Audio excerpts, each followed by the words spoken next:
we should get started. Welcome everyone to this session and welcome all of the participants online also. We have Zoom session in this afternoon.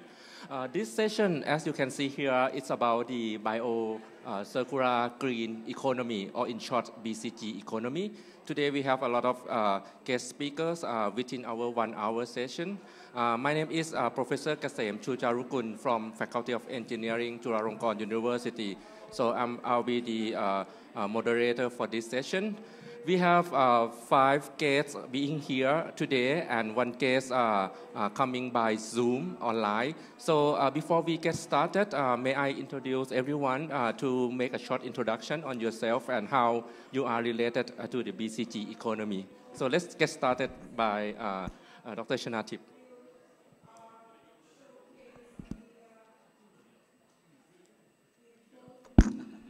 Is it okay? Good afternoon, everyone. Once again, my name is Chanatip Parino. I'm a Vice President of Chulalongkorn University on Research Affairs. I think one of the important role and responsibility of us being on the panel here is to share what we are taking action on climate.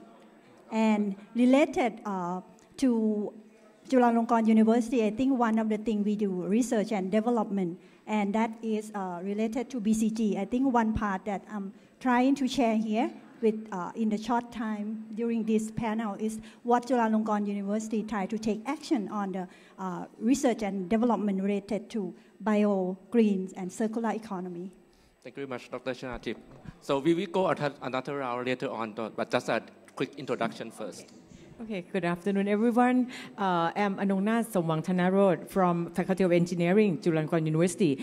I'm an Associate Dean for Research Affairs, and my responsibility is to encourage and facilitate the professor at my faculty to do research and to, invent the new things. And also, I'm also a member of the BCG Tech, the Bio Circular Green Economy for Technology Center that is belong to Faculty of Engineering. So we have done so many research and innovation regarding to the BCG. So, thank you.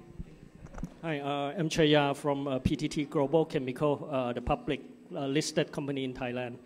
We are a chemical company, and I'm responsible for sustainability, including the net zero roadmap and also the BCG that we will discuss today. Good afternoon, my name is Piyachat Isarapakdi from Brandy and Company. So our company is a corporate strategy consulting firm, basically focused in transformation from the conventional business into sustainability one, encapsulating planet and people into how we generate the profit. Thank you. We have 1 speaker coming online. Anthony, could you please introduce yourself?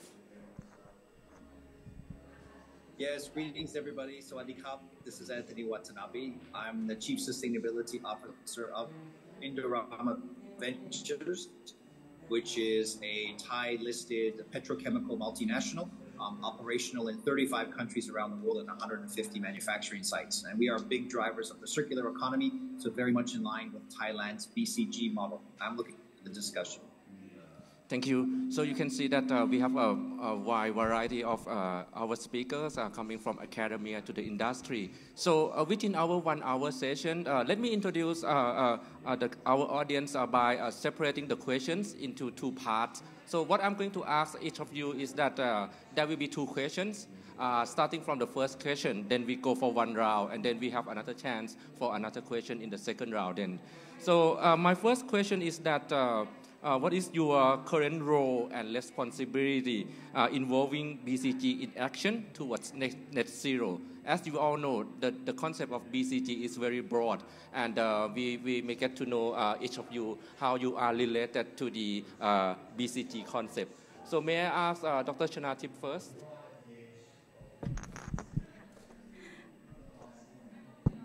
I think one of the ambitious goals toward net zero is how can we make sustainable development towards net zero. That is, we have a concept that recently have been adopted on the APEC summit. If anyone have familiar with the meeting on Asia Pacific leader, that they adopt BCG as another agenda, like they call Bangkok agenda on BCG. This is one of the very important milestone for our country as well, not only within Thailand, but I think in the region, we cannot only go toward net zero without not caring about the economy, not caring about the other development dimensions. And taking back to the role of the university, I think we have two major roles to educate and empower new generations toward green jobs. So the academians and the faculty, I think we have to focus on what curriculum and what research, which is a very important foundations of towards making value added in the economy. So we have set up, in research, Chulalongkorn University have our own funding scheme to support the researcher and to support the development of fundamental research and also innovation and startup. And I think that would very important to support the longer value chain, which is going to the private sector and going to the commercial side. There are a lot of connection and collaboration between support fundamental research and innovations on the biologicals and circular and green related kind of research. I think I agree that it's broad, but I think in the term of broadening, I think there are variety of connections of the research issue that we can support, and that would provide enough working force and enough innovations that we can help driving the economies. I think I would like to put a little bit of emphasize that Chulalongkorn University, we really would like to support the researcher to provide innovations and technology that driving the BCG concept. Dr. Chanatip, you involved in the university level in terms of the research. How many faculties are involved in the bio, circular, and green economy at this moment? To be honest, I think every faculty should find their own ways to relate it to BCG or to relate it to eventually to relate it to net zero and sustainable development. So there should be no separate on which faculty, like we see yesterday, if we find the common directions, I think we can contribute to the BCG actions and net zero actions. So I would say every faculty is responsible in some extent. Yes. Well, that's the comments at the university level. Today we are fortunate that we have Dr. Anongnat also. She's working at the research at the faculty level. So let's get to know her opinion on this. Please, Dr. Anongnat. Thank you. So at faculty level, as I told you a little bit before that, we have established the BCG Tech, that is the research center in faculty level. But we just don't work only in the faculty level. We try to have the multidisciplinary and cross-disciplinary with other faculty and also other university. We say that the faculty or university should not be the boundary, but it's like we should work across. So right now it's like we work with like several universities, both domestic and international level. So for the research that right now we have some result. That's that we work on using the alga to absorb the CO2, and then so we can get the higher value, the high value chemicals. And also we try to reduce the PM 2.5, the particulate matter, by instead of farmers just burn the biomass after they harvest it. So we have the professor who designed the equipment to cut and then try to make the leaf of the sugarcane tree to make it smaller and then be able to be to burn in the how to say, in the electrical generator. And also, we also have the work that we try to, also not only try to support to solve the problem in Thailand. It's like not only algae and then biomass, and then we also try to change the palm oil to be the high value, value added chemicals. And also, what else? Because we, on BCG Tech, we work on many aspects of the research that related to BCG. One thing about the recycled things that we try to recycle the primary battery. Because right now, when we use the battery, after we finish using it, and then we throw it away, and it's in the landfill. And do you know that how many tons that are in the landfill right now? So we try to collect it and then recycle it, and we can recycle it now, and then we are scaling up the price scale. Yeah. And so if you are interested on that research, you can see on the, on the screen, we have on both mitigation, adaptation, we have put the video clip on those screen. Thank you. So thank you. So for those of you who are interested more, so you can see some more information on the screen later on. So thank you very much, Dr. Anongnat. Now let's get to know different perspectives from the industry. So may I ask Kun Chaya to give your comments on your experience on the BCG economy, please. Yes. I think first of all, I'd like to thank Chulalongkorn University for inviting the private sector to give us an overview on the BCG. I think first of all, we joined COP28 this year, right? And we believe that people to find solution to mitigate the greenhouse gases in terms of the impact on the climate change. And from the industry, I think we see the same thing. I think it's quite a serious issue now, and it's not just a single company can do it alone. I think we need a lot of collaboration, not just on the government level and also on the private sector as well. I think as you can see, many people are doing the projection, right? If we gonna go through the path that we currently on at about 3 or 4 degrees, not the 1.5 that we discussed in the Paris Agreement. We will see the very big impact on economics, right? On the GDP level, we will see at least 30% drop in GDP. I think people know about this fact, but the solution that we try to find, I think, is a lot of detail around how we're gonna transition from whatever we are doing today to the future activity. But it's gonna impact our quality of life, especially Thailand. I think we're one of the most country that will have the impact on the climate change, even though we basically contribute in terms of the greenhouse gas emission only less than 1%. I think that's going to be a lot of things that he to discuss among the Thai people. I think secondly, on the business, we see that we cannot do it on the current trajectory because everyone have to look at the new business opportunity as well, right? How to basically transition to a low carbon business, for example. I'm not sure how to use this thing, but can one change the slide?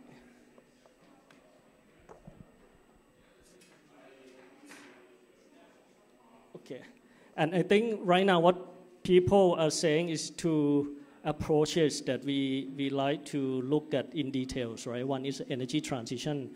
I think all the conference in this area, climate finance and other adaptation, we discuss about energy transition. But today, I think for the BCG, is also a very important approach because we look at more than 50 billion tons of greenhouse gases emitted today, every year, right? Everyone is not on the energy that we consume, is on whatever we're using every daily life. For example, all the material that we're using today coming from the chemical industry. And I think people have to live with it.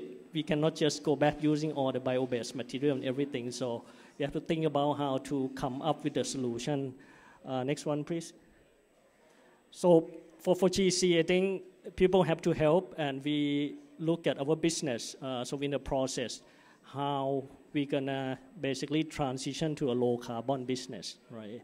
And we see the opportunity in Thailand because we're in the Southeast Asia region. We have abundance in agricultural feedstock. or the bio-based material. And we believe that we can use it economically, right, to transform those feedstock into different kind of products. This could be one of the things that Thailand can have a very competitive position, making different material and chemical from this source of product. I think we may discuss later on the details what GC have done in the past couple of years.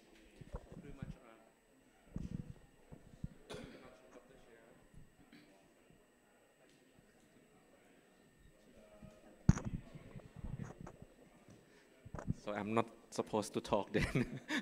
So thank you very much, Dr. Chaya. Now let's get to hear from Kun Piyachat. I'd like you to answer the same question. What is your role and responsibility in involving the BCG in action, please? Okay. So, ขอบคุณครับ and thank you Faculty of Engineering to inviting me as well to joining this distinguished panelist. Well, let's say about this. I started Brandy and Companies 11 years ago, and we mainly try to talk with the private sector, how to transform their operation to become more friendly with people and planet while creating values that they can monetize later, because that is why private sector exists, to make profit. If you can't make profit, you will be a part of the problem, not a solution. But the time that we start talking about this, people can't see a business opportunity quite clear. So basically, we look at sustainability like a threat, that we need to cut our budget to favor this point, but don't see the return clearly. And nowadays, I think the world has developed in the positive way in terms of adopting sustainability into how business operate. Then we see that many investment, FDI, the global collaboration try to make sure that we can move toward net zero effectively. So somebody called net zero business to ask the business sector to see if there are some certain opportunities that you can jump into it. So it's like focusing on shared values. And this is our role, to make the private sector see clearly what kinds of values you see yourself in jumping into sustainabilities. Otherwise, you can talk with them, they can be nice with you, and go back to make a different decision in the boardroom. That always happens around, not only in Thailand, but globally. For BCG economy, in the context of economy, there are two perspectives that we need to understand. The technology one and society one. So the technology right now, I think we are more than ready. If you going around out there and see exhibition in Green Zone, you see set of art technology, advanced technology to have private sector on board in dealing with net zero problems. But adoption is something that we need to carefully focus, because there will be a transition, and without a good transition, or we call just transition, there will be some left behind. For example, the conventional businesses moving toward BCG, you will have some will be out of the jobs, and you will have some that can deploy the new skills, and they will be fit to what demand in BCG economy. So I would like to separate what we tell our client into three levels. The first one, you can adopt BCG in portfolio level, which means you're trying to change your product and services to be more environmentally friendly, to be more well-equipped with the society in terms of wealth distribution. And I think more than in Thailand, we are very advanced. We can tell that we have so many listed company ranked in DJSI, so we not worry about that much. The second one is still very challenging, because it talk about adopting sustainability into the supply chain. So there are many stakeholders in there, and you can imagine that they were growing up together in doing a business as usual. So in their minds, two focus clearly, maximizing profit, cost reduction. But now you teach people how to proceed friendly with environment, how to care more about supply chain growing with SME, your partner, etc. So a different mindset that you need to handle. And the last one, which is something that we aim to in order to tackle net zero effectively, we need to focus on ecosystem level. So it's not about us, no longer me, but we. So we need to convince our partner to change their business model. We need to convince our government to come up with the facilitating policy, not regulating policy. We need to come up with, the idea that talking to academics that, well, let's say we need more practical solution that could reduce time to market for the private sector and allow us to jump into the problems more effectively. So this is yet to come, but it would be a future because we are good at competition. We are not good at collaboration. That would be something that we need to handle carefully to make the BCG economy happening well. Thank you very much. So knowledge is there and adoption is more important and collaboration must be made, right? Thank you very much.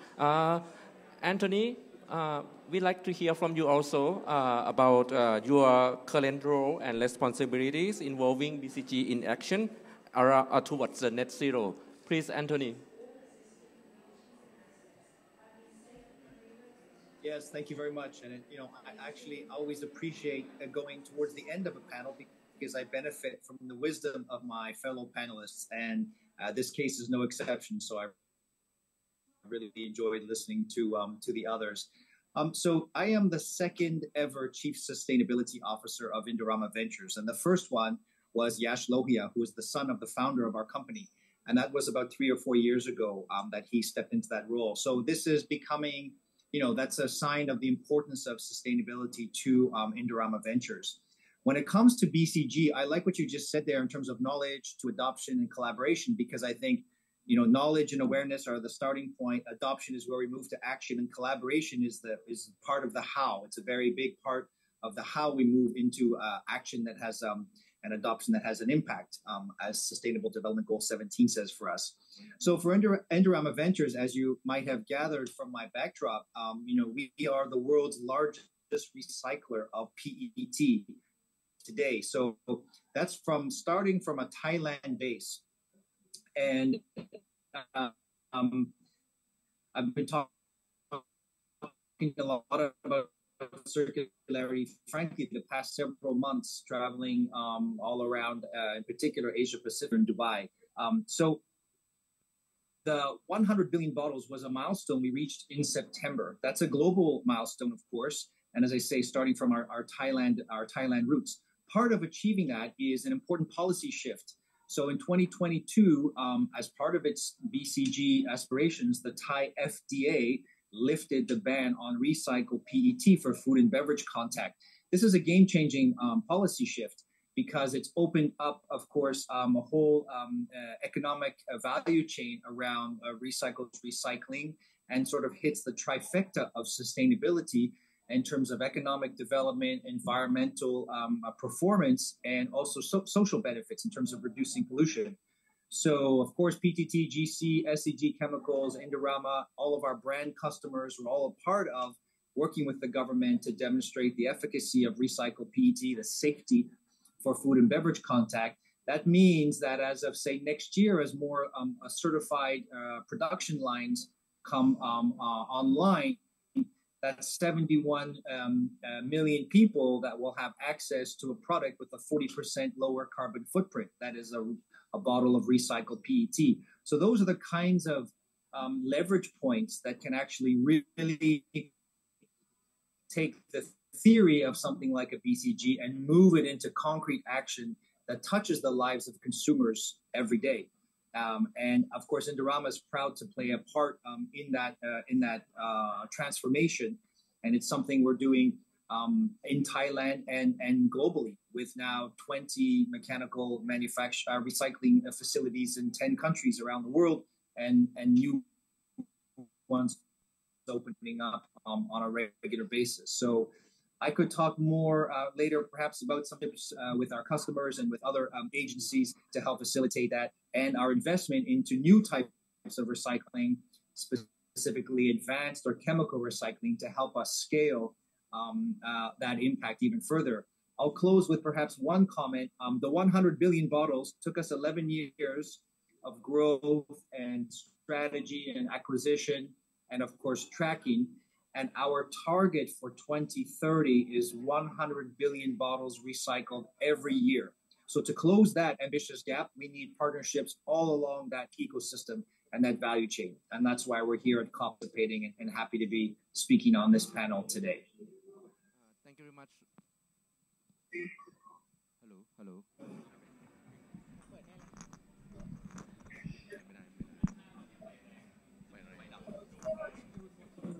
Okay, we should try to get louder then. Okay, thank you very much, Dr. Anthony. Let me move to the second question for this session. Now we all learned the status quo, what the existing condition is for both academia and for the industry. Now let's get to know the future. Of course, to achieve the net zero commitment, there must be a lot of challenges and issues that we have to address. So I would like to ask each of you, in your opinion, in your work, in your experience, what would be the challenges in order to achieve the net zero commitment based on your experience? So we are not going to run into order one by one. So whoever is ready, please. I think I can start first. Okay, please. Can you hear me? I think we all know that we have a lot of high expectation, particularly the research community now has been disrupted and facing the high expectation in terms of do we really move toward the directions of research to impact. So making research to impact, it doesn't easy pathway.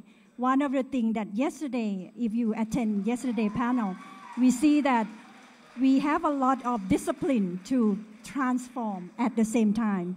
Interdisciplinary is one thing that I think in the front row of academia to change. How can we cross functions and try to move to respond to demand of the not only private sector but the policy dimension. So interdisciplinary transformation in terms of research to impact, and how do we synergy our resources, which is, as we all know, in academia, we believe that we have a collections of a lot of good people with excellent mind. But how can we shaping that great minds and make them towards the impactful direction? That is one of the things that research management plan and funding support in partner with the private sector and the policy sector or the policy maker. I think we have to listen on what private sector needs and what is policy direction needs, and then change to work together as a team so that PPP, like public-private partnership, but academia can do a very good supporting role to lay a firm foundation. I think this is, I think one of the things that we try to set up is how can we make a research management funding scheme and support to facilitate and as a springboard to support a private sector and public sector at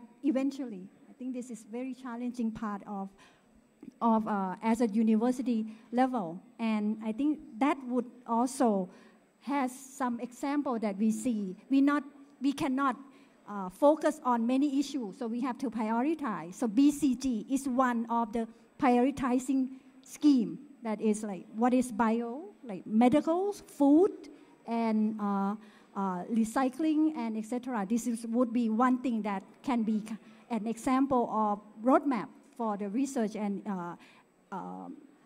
innovation and technology can play a role here. So that I think it's good enough because I have my partner, my colleague to support on what we are planning in the future as well. Okay, thank you very much.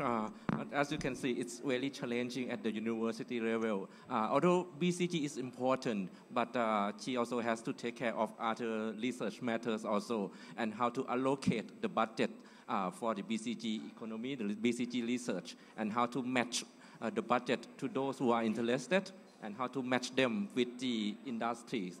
The collaboration is also important. So that's from the university perspective.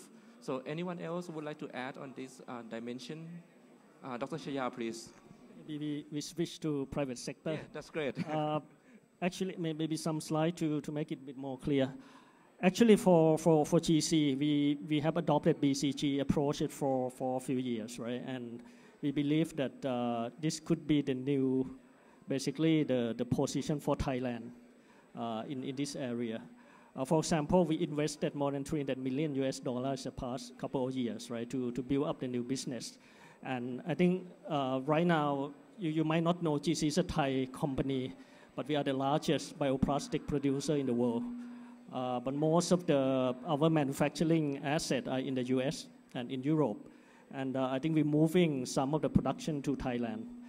This is one of to align with the BCG, policy from the Thai government. And not just on the bioplastic and biomaterial, we've seen a lot of opportunity, right? Because Thailand, not just on the biomass, we have sugarcane, we have palm oil, right?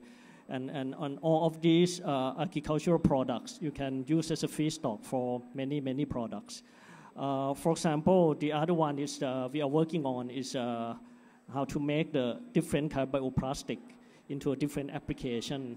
It could be a compostable material, it could be biodegradable material to replace some of the fossil-based plastic that have some of the environmental footprint today, right? I think secondly, like Indorama is mentioned, we've seen opportunity in recycling business. I think as you may know, Thailand is only very ineffective in terms of recycling, right, for the past 10, 20 years. We can recover only maybe in 15% of the material that we use. So we have a room to improve, meaning if we can compare with developed country, we can go up to 40, 50%. We will be able to use the recycling material, right, to replace the virgin material. There's a lot of economic value and a lot of social benefit. That's another area that GC might look into very seriously, how to working with the partner and also the ecosystem in Thailand. Okay. On the G part, I think we might discuss in detail, but we committed as a net zero company. So whatever the business growth in our operation, we will cut down every ton of carbon product and coming out from whatever we produce. Next one, please. I think this progress late this year. We have invested in the bio complex in the northern part of Thailand, in Nakhon Sawan. It can be the first integrated from sugarcane to bioplastic, the first plant in the world. We consume about 1 million tons of sugarcane in the local area. So we will help the farmer and all the who produce agricultural products to take whatever feedstock to be in Thailand. I think on the right-hand side is the other one. We just finished our production line in recycling material. It's the first and only one that approved by Thai FDA, US FDA, and EFSA by Europe. Meaning, right now we can recycle the plastic bottle into the food packaging, food contact application that you can use it as a bottle again. So it could be a pilot project in Thailand that people can see it's a value to recover all the plastic material because it can turn to something that has more value that we used to do in the past. The capacity is about 65,000 tons, so we will take a lot of PET, right? The use of plastic material and also HDPE, which means you use in your, every day in your life anyway, from shampoo bottles on the, lubricant container and everything. I think this can be recycled now using the technology. Like Khun Am mentioned, technology is not the problem. I think problem is the ecosystem, how to get the cost down in terms of recover from our household, right, and make sure it get into the recycling system. Next one, please. You're asking about target. I think target is clear. I think GC is put a very, the business priority on investment in green and eco products, right? So in terms of contribution, we will invest more in bio and circular products. But we not compromise on growth, meaning we still have the business growth as a shareholder expected. But we will cut down our carbon from this year to 2050 to zero. So I think that's a target that we expected. You're asking about challenges. It's a lot of challenges because we're not worried about technology, the products. I think we can do that. But I think the ecosystem collaboration is the supply chain is one issue that need to be developed. And in Thailand, it would be very helpful if the government have a policy support, right, to support the circular and the bio-based, how to create the market and demand in the country, so we don't need to export most of the product to outside. And I think I'm quite happy to see that academic and research community is quite active in this area. Right now, we use our own technology, but we believe that we need it to be improved. And I think we need our research people to help us, to basically have a second generation technology and have a better cost in terms of competitiveness. That would be very helpful. Thank you, Kap. Thank you very much. Thank you very much, Kap, for the informative and very helpful information and the illustration of each of the three letters B, C, and G from the company's perspective. That's really interesting. So I take on. You would like to add further then? Yeah, I take on from the private sector perspective. Let's put it in this way. I believe that change is uncomfortable, but inevitable. But when you sell things to the market, people looking for something more comfortable. So the market perspective and the policy perspective is completely on a different side of coin. If you go out from this room, you see many plastic cups out there because it's a huge event and it's more convenient to take plastic in this way. So basically, we always speak to authorities that plastic is not an evil. The way that we treat plastic is something that we need to change. So to change the behavior, we have a cost of transition. And from the private sector perspective, who's going to be responsible for that cost? In the past, you need the top-down policy. You just ask the government to say, hey, you need to do this, you need to do that. When the market is open, you put the private sector to the wall, they shift to another business. But today, it's always a red ocean. So we can't move around to see what kinds of next billion business opportunities. It's being a very small and collective. You cannot have 1 billion business. You need to have 100 million business, 10 of that businesses. So the idea of doing business is completely different from the past. The most challenging thing is, if you want someone to take care of cost of transition, you need to have a tool. The first one, if you create the compliance, you punish them. If they don't do it, you have more cost of productions, and you have to increase your price, and the market will reject your products accordingly. But the second, in a more sustainable way, you need to incentivize them. So we have been talking about lots of money from this COP 26, 27, 28. I have been around, in the UNGA, in HLPF, in World Economic Forum, and people keep saying the same thing: where is the money? Because change needs money, right, to make sure that that change will leave no one behind, and it jump into something that more effective in the future. So the idea is there has to be somebody coming together and talking seriously about what are roles and contribution from each party for this new ecosystem that we are about to build. Otherwise, we will talk a new language in the same old capitalism way, and it doesn't work, because at the end of the day, people get back to cost of things, people get back to investment, and people say, hey, let's do this because my shareholder would love more, and come back to this way. Thank you so much. So may I ask Anthony first? because we are talking about the private companies. So Anthony, could you add something on your future challenges from your perspective, please? Yes, thank you very much. And I know it's always difficult to include the person off-site on the Zoom, so I appreciate your deft in doing that. Yes, I think, for us, I agree. Technology is not the problem, although we are investing heavily in chemical recycling. As I mentioned, I can talk a bit more about some of the different, innovative recycling techniques that we are piloting and testing with different partners around the world. But a more basic challenge for Indorama is around collection infrastructure. We cannot recycle what we cannot collect. And so that's why things like the policy change with the FDA are very promising, because it will then have a domino effect of creating the right collection infrastructure, because now those bottles have an increased economic value, so the circularity will be strengthened.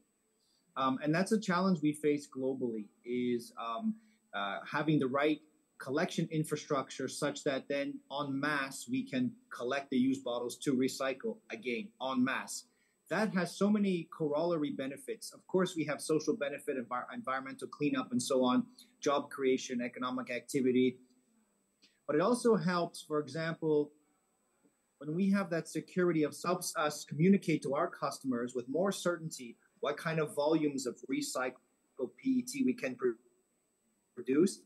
That helps their buying certainty.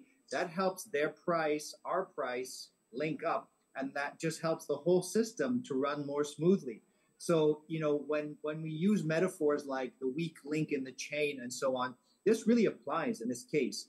It's those kinds of policy drivers, collection infrastructure, coupled with, of course, education, reverse logistics, and so on, that can then just strengthen the whole piece.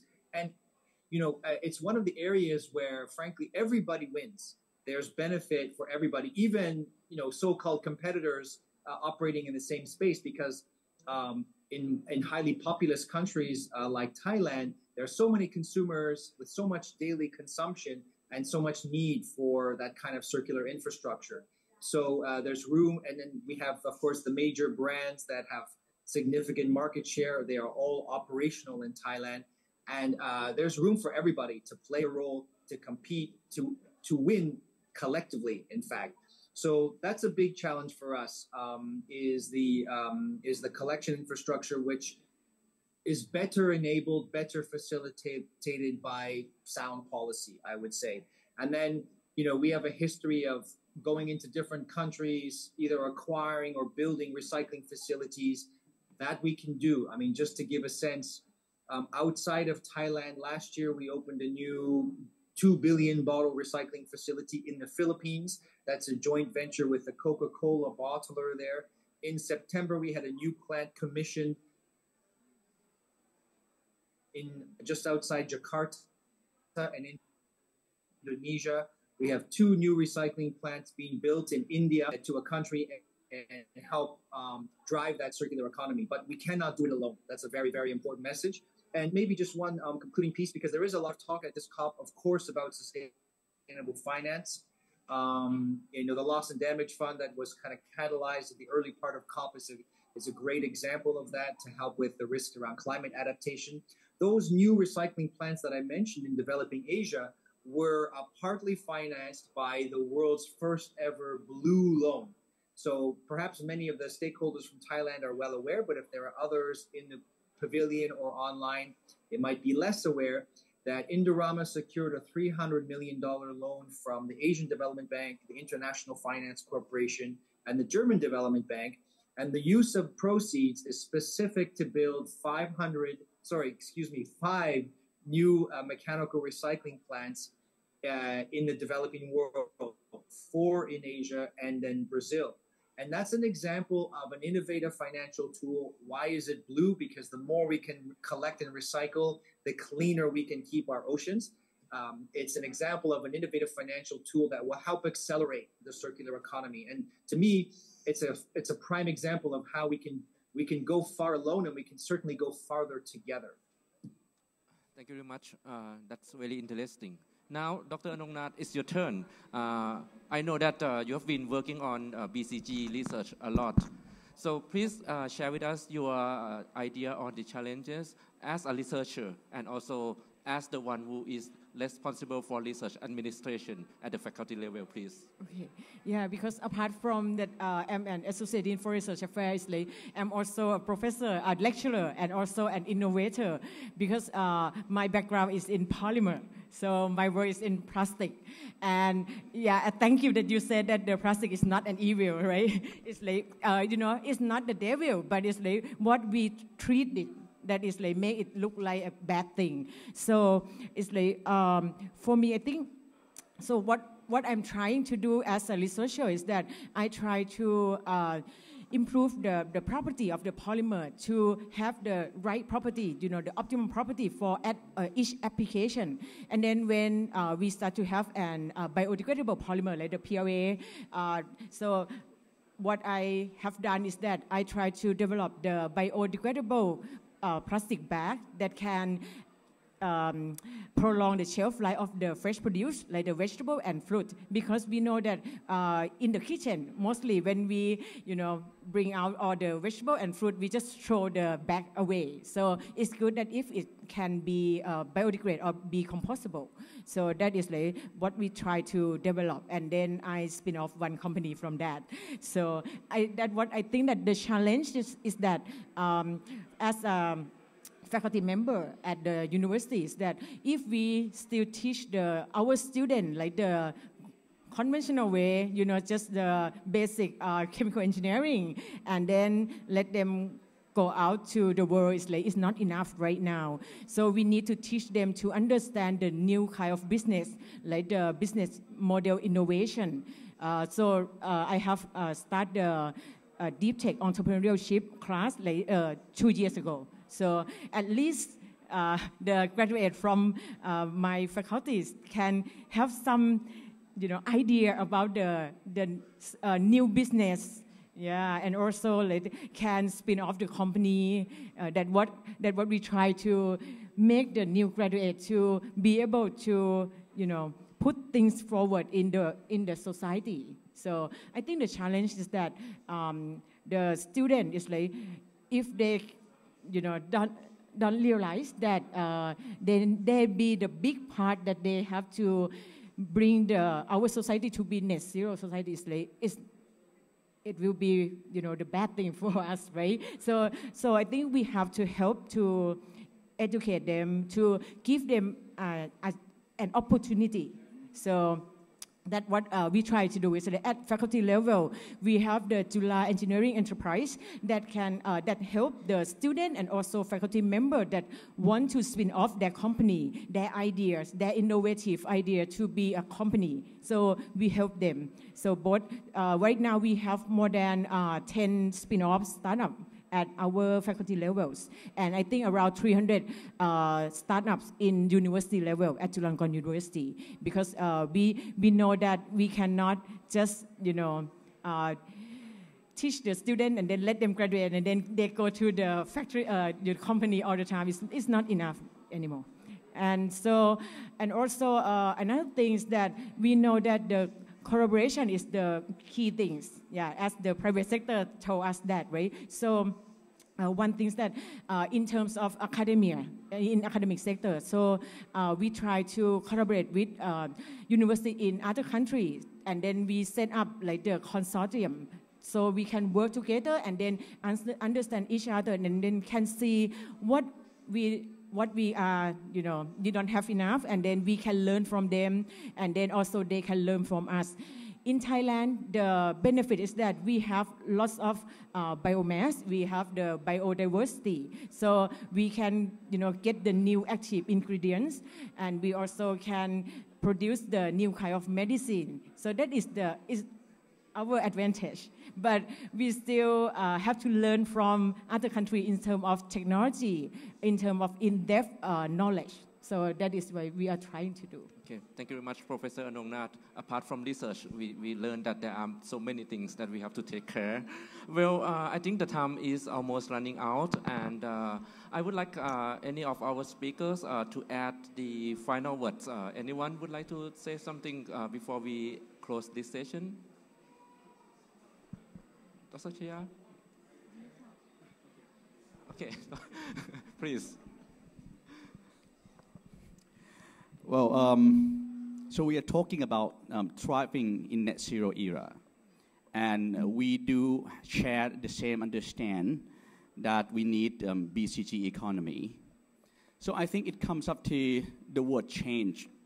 For me, to change something further, you need to respect the past. You need to understand that the existing economy has been built in order to fulfill the market needs. And it played that role very well in the past up until now. So that will be the easy protocol that we need to understand. First, how can we greener the existing economy? Make sure that it's less harmful to environment. The second, what can we quit because we have alternatives? The third one, we can grow something new. We need to make understanding for all of us in the same direction. So now to make BCG work, instead of being competitive, we need to be more collaborative. And that would be something against our feeling, to grow the economy for we, not me. But it's just something that we need to do. Otherwise, we'll be just NATO, no action talk only. But if we want to act fast and effectively, we have to make sure that whatever on the table is not for our sake, but for something that bigger than us, the higher purpose. Will create the room that BCG can come to the place and we can make it work. Thank you very much. So I guess the key takeaway from this session is that we have to collaborate. We cannot do anything alone by yourself, and we have to work together among several parties together. Well, I think the time is running out. Thank you very much of the speakers here. Let's give them a big applause. Thank you very much, and that would conclude this session.